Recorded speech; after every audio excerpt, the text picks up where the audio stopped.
sublime I shall achieve in time. Topsy-turvy. It's a portal, and it takes you inside John Malkovich. Being John Malkovich. Having fun? Yeah. Boys Don't Cry. What do these three titles have in common? Well, all three are on my list or Janet Maslin's list of the 10 best movies of 1999. And on this first show of the new millennium, we'll be discussing the best films of the year just passed. I'm Roger Ebert of the Chicago Sun-Times. I'm Janet Maslin. I'm the newly former chief film critic of the New York Times. I'm sorry you decided to leave at the Times. I've really enjoyed your reviews over the years. Oh, well, thank you, but it was time. On this program, Janet and I are going to highlight selected titles from our individual lists, building in a grand crescendo to our choices for the best film of the year. And now let's start with the number 8 movie on my list, American Beauty by Sam Mendes, which is both a comedy and a tragedy about a man who fears growing older, losing the hope of true love, and not being respected by those who know him best. The man is played by Kevin Spacey in one of the best performances of the year, and he lives with an indifferent wife and a scornful daughter until one day he explodes. How dare you speak to me that way in front of her? And I marvel that you can be so contemptuous of me on the same day that you lose your job. I didn't lose it. It's not like, whoops, where'd my job go? I quit. Quitting his job gives him a new freedom. He's no longer trapped by the rules, and soon he's able to contemplate still more rebellion, including a hopeless love for a girl as young as his daughter. Some people say American Beauty is about suburbia, but that's only where it takes place. It's about fears and yearnings that almost everyone feels one way or another, I think, but few act on, and it's just as well that they don't. The Kevin Spacey character acts on them, and he pays the price, but that's not only his tragedy, but also his victory. I agree with you that there are a lot of good things about this movie, most particularly Kevin Spacey's performance.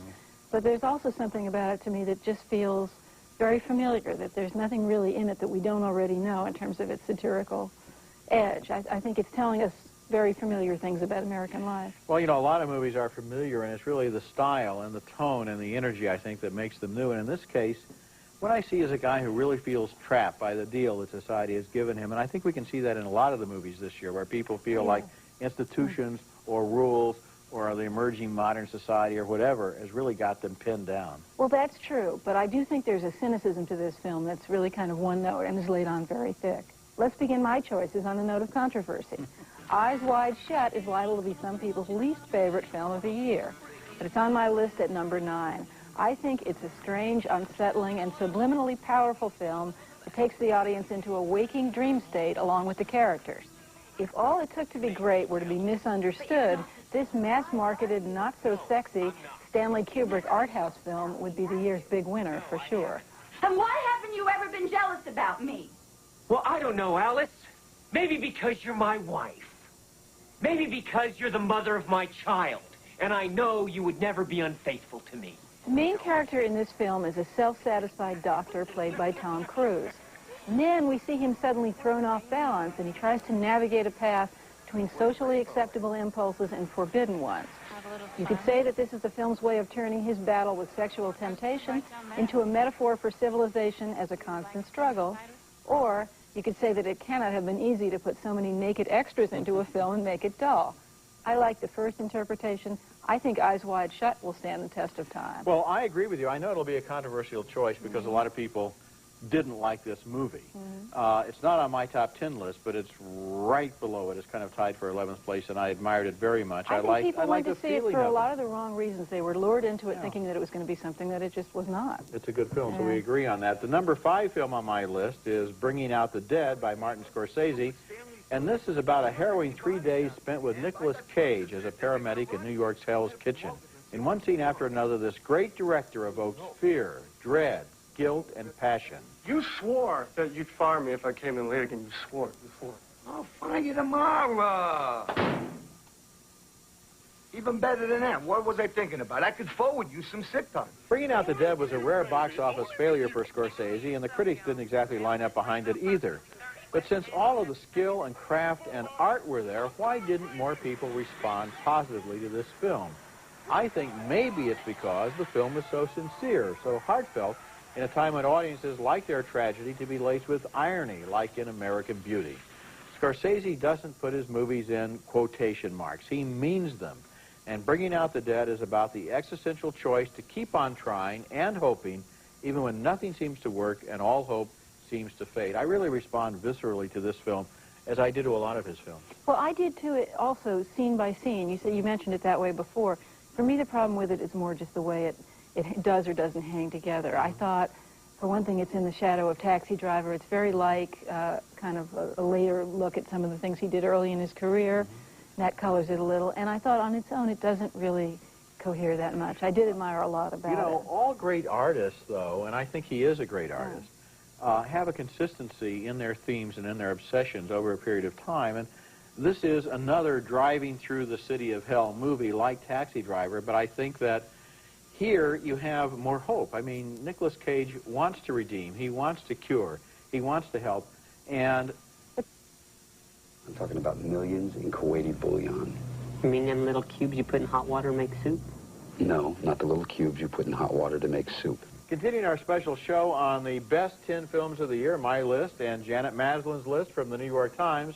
The number 3 film on my list is Three Kings by David O. Russell. And this, for me, was one of the year's most dazzling films, rich in detail, prodigious in invention, telling a story that begins just as the Gulf War is ending. George Clooney, Mark Wahlberg, and Ice Cube star as 3 U.S. soldiers who find a map to Iraqi treasure and conspire to sneak behind enemy lines to try to steal some gold. Got no take. What you mean cannot take? Kick Saddam's ass, we definitely take. We are the United States Army.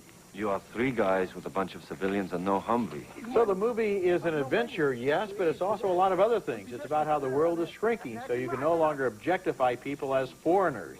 And it uses dazzling visual techniques to show how violence and anarchy go hand in hand with weird coincidences and senseless accidents. This is the first film that really captures the vision of the great modern war novel, Catch-22, in my opinion. It is a lot like Catch-22 in some ways, but I just much preferred Flirting with Disaster, which is the film David Russell made before this. I think he's a very witty writer and director and has a very strange, wonderful comic sensibility, and I thought this was very ambitious visually in ways that he couldn't always pull off with the camera. I did think it worked visually. I like the way that he shows the impact and the moment of impact when bullets hit. The bullets hit in this movie in a different way than another war film. And I like the way the camera kind of leaps into the middle of the action and becomes a protagonist. I really like his visual energy here. I liked what he was trying to do that way, and I think a lot of films this year tried to use the camera in new ways like that. I'm not sure I thought he worked. I came all the way from New York to be disagreeable. That's okay. You got another movie on your list? I do. Okay. The film on my list at number 8 is not The Blair Witch Project. And it's not on your list either. Behind that great Blair Witch marketing strategy, I don't think there was much of a movie. But the documentary called American Movie is an un-Blair Witch Project in a way. It's about one more guy who dreams of hitting it big by making a no-budget indie horror picture. But there's a lot more to Mark Borchart's story than a get-rich-quick scheme. And in this sometimes riotously funny, but also very touching documentary by Chris Smith, we gradually find out why filmmaking really is a matter of life or death for Mark. Who the hell in their right mind would tell the world, yeah, I'm going to do this, and then think, man, where am I going to, I'm broke, man, I got to get gas tomorrow, and dude's talking about making a feature film. The audience at first doesn't know anything about who Mark is or why these cheesy-looking horror movies mean so much to him. And then, all of a sudden, American Movie begins to draw a bigger and bigger picture and make it clearer what he wants to rise above until you can see that for him, this really is a version of the American dream. It shows this guy who, you put it so perfectly, he must direct film. And he has his whole family. He has his poor uncle. He cleans out his uncle's bank account. He makes his mother shoot. He has to hold the camera. He's got his friend banging his head into the kitchen cabinets for special effects. And this is really why people make movies. Not everybody makes the kind of movies that Mark Borchardt makes. But it is a great documentary. And this is not another spoiled guy with his parents' credit card. This is somebody who really has to struggle to do what he's doing. When we come back, Janet and I continue our countdown to our choices for the year's #1 film. Hello, Marge. Come get him! Come get him! Tell me, why is it that when men play, they always play at killing each other? That's an intriguing scene from my #5 film, The Talented Mr. Ripley. It's adapted from Patricia Highsmith's insidious murder mystery. It is written and directed by Anthony Minghella, and it's proof that this filmmaker's dazzling work on The English Patient was no fluke. Matt Damon plays a young man who first covets and then steals the identity of a spoiled, wealthy golden boy. I like him. Marge, you like everybody.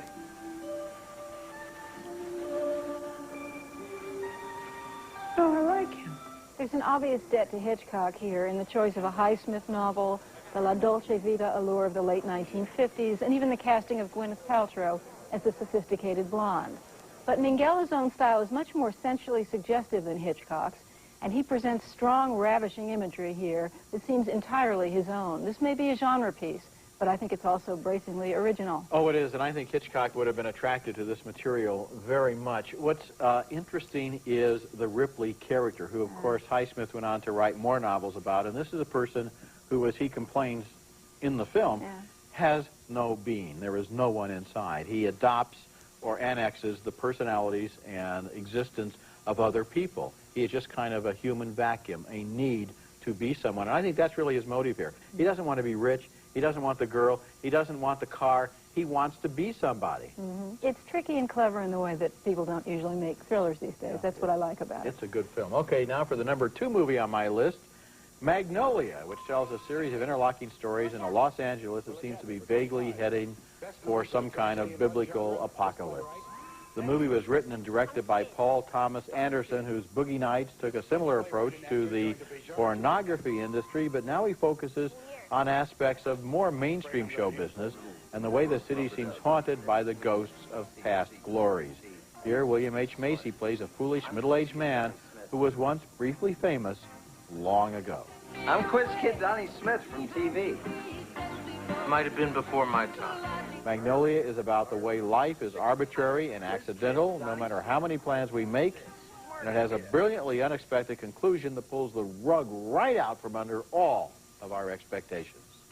Well, I think I love this movie for the first 2 hours. I think this guy is enormously talented, and then I think it comes in for an amphibious landing that blows the whole thing away to me. I think talk about arbitrary, you begin to think that what he did earlier was arbitrary too, and that is really, that's damaging. To me, the whole heart and soul of this movie is the arbitrary development that you're referring to, and which we will not reveal. Because at the beginning, you have that entire spoken narration by Ricky Jay about coincidences, about strange urban legends. And I think the message that's percolating beneath the entire film is that all these people are so urgent in their own life and death matters, and what they don't realize is we're part of a gigantic celestial machine that's wheeling along on its own without any regard at all for what we think the story should be or how it should turn out. Can't argue with that, but I found some of the connections a little arbitrary, more so than they even had to be. For me, the best American film this year is my #2 pick, Boys Don't Cry. It tells how a young woman named Tina Brandon yearned to reinvent herself as a young man named Brandon Tina. Hilary Swank handles this transformation so stunningly that it's hard to imagine the movie without her. And her performance becomes all the more moving when Brandon falls in love. Not bad, huh? What? No. Why not? You're beautiful. Chloe Sevigny is just as terrific as the young woman who has faith in Brandon despite everything and everyone around her. This is a latter-day, gender-bending Theodore Dreiser story, devastating in its sense of hope and longing as they come up against hard reality. Boys Don't Cry is also a real high on my list, and I agree with everything you've said. And Chloe Sevigny, of course, is the person who is crucial because through her eyes we see this girl who wants to be accepted as a boy, and through her reactions we are able to read Brandon Tina, so that's a crucial role, and it's a great film. She's really what transforms this into just a sad, terrible tabloid story into something more. Absolutely right. Coming up next, our individual selections for the best film of 1999. My choice for the best film of 1999 is Being John Malkovich, directed by Spike Jonze, who also played one of the soldiers in Three Kings. Being John Malkovich begins with a scene of inspired surrealism as John Cusack goes to work in an office with ceilings that somehow seem awfully low. Then he finds an opening behind a filing cabinet that is a secret portal into the mind of the actor John Malkovich, who plays himself.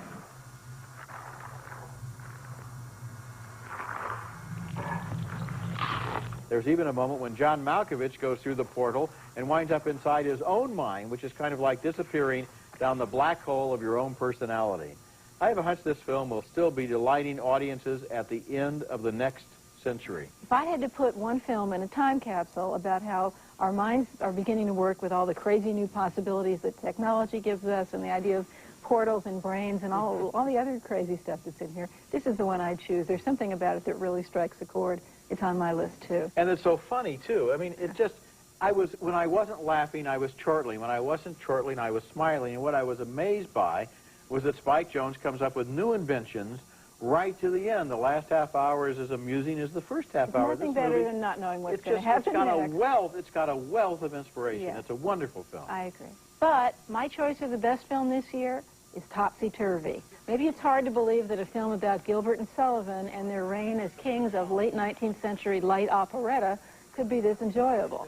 But as directed by Mike Leigh and filled to the brim with wisdom and exuberance, it's a knowing look at life in the theater, the nature of inspiration, and the sheer joy of the creative process. First part of this long and very wittily detailed film finds this popular, successful theatrical team in the doldrums. And then, halfway through the movie, along comes the idea for the Mikado, and the whole tone changes. 3 little maids from school, 3 little maids from school.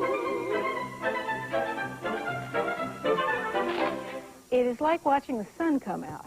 I hope audiences will like Topsy-Turvy as much as I do, but there's a warning that goes with this. Be prepared to find yourself singing along to songs like 3 Little Maids from School when you come out. It is, first of all, a wonderful period piece. Then it has all of this stagecraft in it. I think Mike Leigh is really interested in how shows get on the boards, how they're rehearsed, how they're cast, the deals, the contracts, the personnel problems. It's a wonderful film about the theater. And I love the fact that it begins when they're already successful. Yeah. It shows that there really is a kind of next act for anybody in the creative field. Anyone who goes to see your best film or my best film We'll leave happy. is going to have a good time. Okay, when we come back, Janet and I each provide our full lists of the top 10 titles. And now, as promised, here are our top 10 lists, beginning with my 10 best films of 1999. Number 10, The Dream Life of Angels, Eric Zonka's turbulent French film about sexual politics and friendship under fire. Number 9, Eyes Wide Shut, one last spooky vision from Stanley Kubrick. Number 8, Chris Smith's American Movie. Number 7, The Insider, smart and stylish Hollywood filmmaking from director Michael Mann. Number 6, Being John Malkovich, directed by Spike Jones. Number 5, The Talented Mr. Ripley by Anthony Minghella. Number 4, David Lynch's The Straight Story, a film that makes simplicity cutting edge and actually gives the G rating a very good name. Number 3, Pedro Almodovar's tour de force, All About My Mother. Number 2, Kimberly Pierce's Boys Don't Cry. And number 1, Mike Leigh's Topsy-Turvy. Okay, and now for my list, starting with number 10, Michael Mann's The Insider. Number 9, Topsy-Turvy, a brilliant recreation of life in the theater. Number 8, American Beauty, directed by Sam Mendes. Number 7, The War Zone, the directorial debut by Tim Roth, who has made a bleak and brilliant study of a family in crisis. With this film, a great actor becomes a great director. Number 6, Princess Mononoke, the dazzling and enchanting animated film by Japan's Hayao Miyazaki, who blends myth and fantasy into a story of medieval Japan. Number 5, Martin Scorsese's Bringing Out the Dead. Number 4, Boys Don't Cry, great performances by Hilary Swank and Chloe Sevigny. Number 3, Three Kings, directed by David O. Russell. Number 2, Paul Thomas Anderson's Magnolia. And my number 1 choice being John Malkovich. And you know, this was your last year as a full-time film critic for the New York Times, and I really think it ended in your honor with 3 or 4 months of great films. Oh, well, if I can take credit for that, I'm thrilled. It did end very well this year. Yeah, because it started kind of discouragingly, and then all of a sudden... Started horribly, and now we're going out with great hope for the next millennium.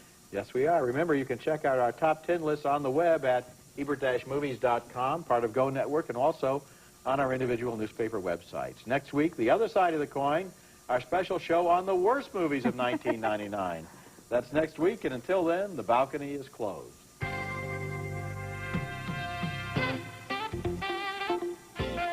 Planning on renting any movies this winter? Then be sure to pick up a copy of Roger Ebert's Movie Yearbook 2000 with more than 650 full-length reviews, available at bookstores everywhere.